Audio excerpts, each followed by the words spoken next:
What's up YouTube, it's Envoy of the Middle here. First of all, I'd like to say a big thank you to everyone who helped us reach 100 subscribers on the channel. It means a lot to us, and don't worry, we do have more fantasy duels being uploaded very soon, including the ones from the main characters of the first 4 Yu-Gi-Oh series. The reason it's taking long is because we want it to be as best as we can make them, which is why we're taking extra long trying to perfect these duels.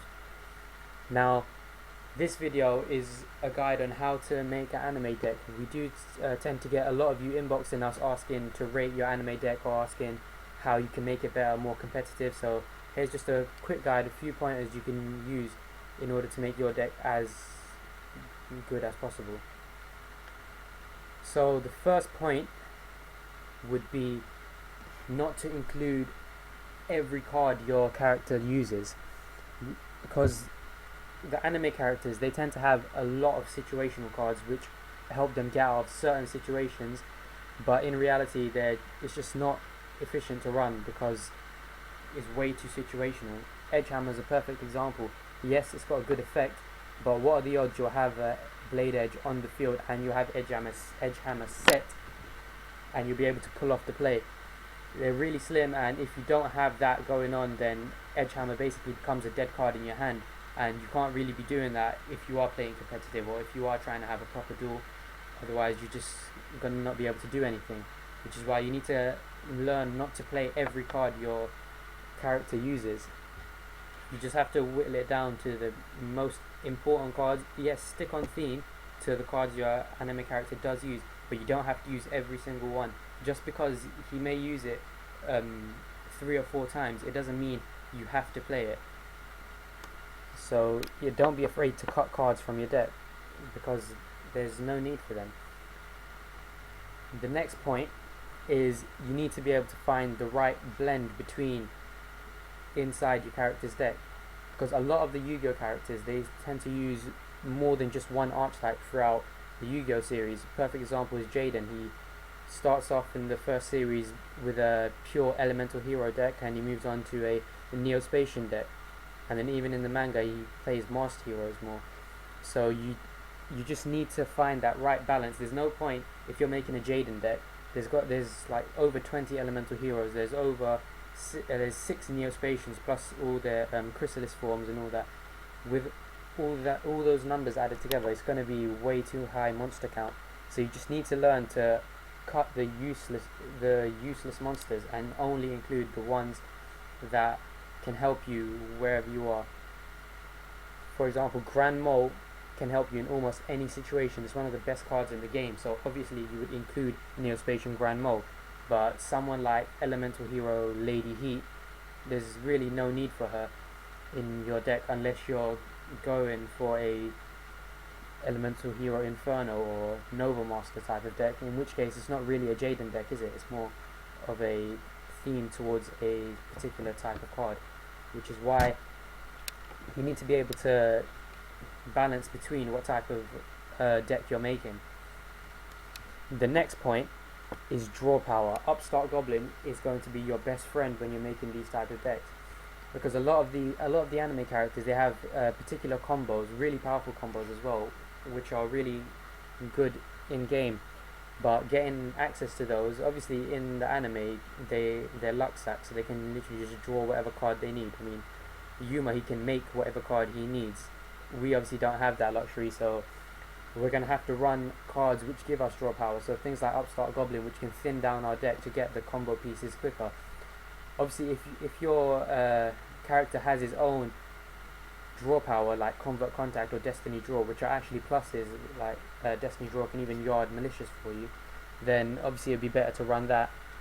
So that's just another point. Also a very important point, don't run Upstart Goblin if you're running over 40 cards, because it's useless. It's taking up a deck space for no reason. You're giving them 1,000 life points for no reason. I know I don't have to say that, but I have seen a couple of deck profiles which are 45 carded decks which run a full playset of Upstart Goblin, so I thought I'd just mention that. The next thing is staples. Something like Summoner Monk is also one of the best cards you can use when making anime decks, because of the fact that he gets rid of any dead card in your hand, any dead spell in your hand which you don't need, and instantly he can bring out a monster. He's also easy access to, for example, Prisma, which can then set off a whole load of plays for you. So you just gotta be very economic and think, is it worth me playing Summon a Monk to discard these spells, or have I got has every spell got a use? Is there a need for me to use up my normal summon by summoning Monk? So you just got to think of these sort of things. There's loads of other cards in the game which haven't been, which aren't used by any anime character, which are made just for tournament play or local play. But yeah, you just got to know which card. Just make sure it doesn't hinder your deck.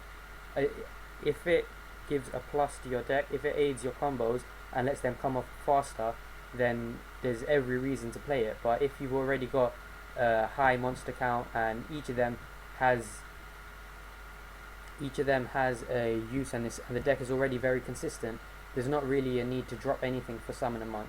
So you just gotta know, you need to know when to cut and when not to cut. The next point is staple cards like Mystical Space Typhoon, because there's certain combos, like for example the new Cyber Network card. When it's destroyed, you get to special summon as many banished light machine type monsters. Maybe if that was around in the anime, then maybe that effect would have been put there because someone, one of his opponents destroyed it. But you don't really have that commodity, so sometimes you have to force effects yourself, which is why running things like Mystical Space Typhoon and Mystical Space Typhoon can speed up your combos again. Because remember, the faster a deck is, the more consistent it tends to be. It's not always the case, but in general, particularly with anime decks, because of all the on-theme cards which aren't as great as running, for example, in a Bujin deck, you have all these cards which work together, but in a anime deck you have cards which specifically work with a certain area of your deck but are useless otherwise. So it's good to have cards like that.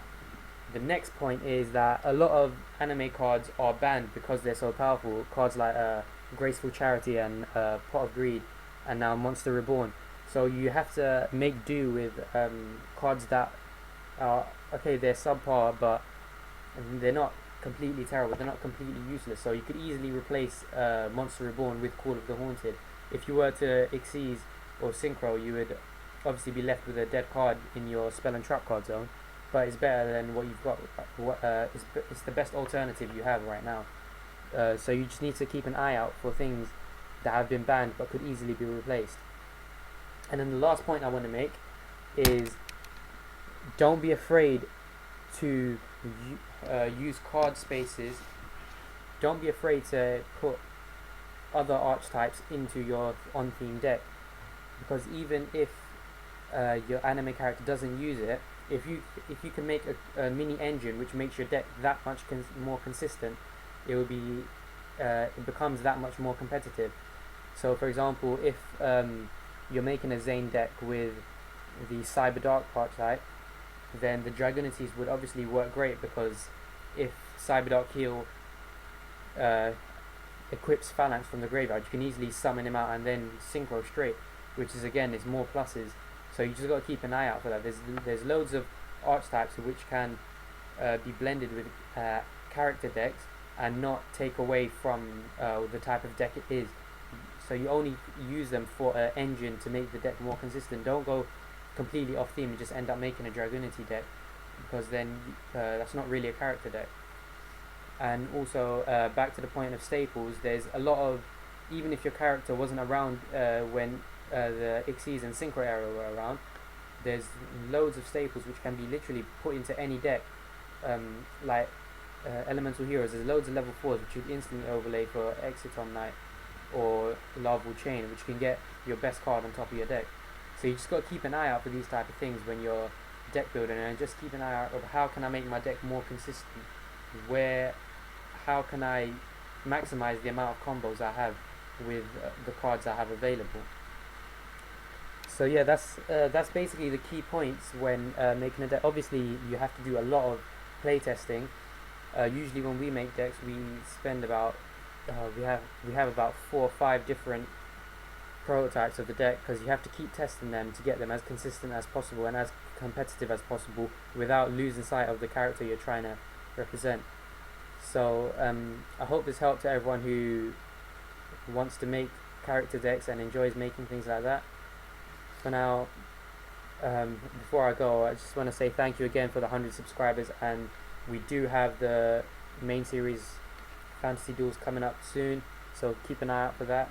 For the meanwhile, this is Envoy of the Middle signing off.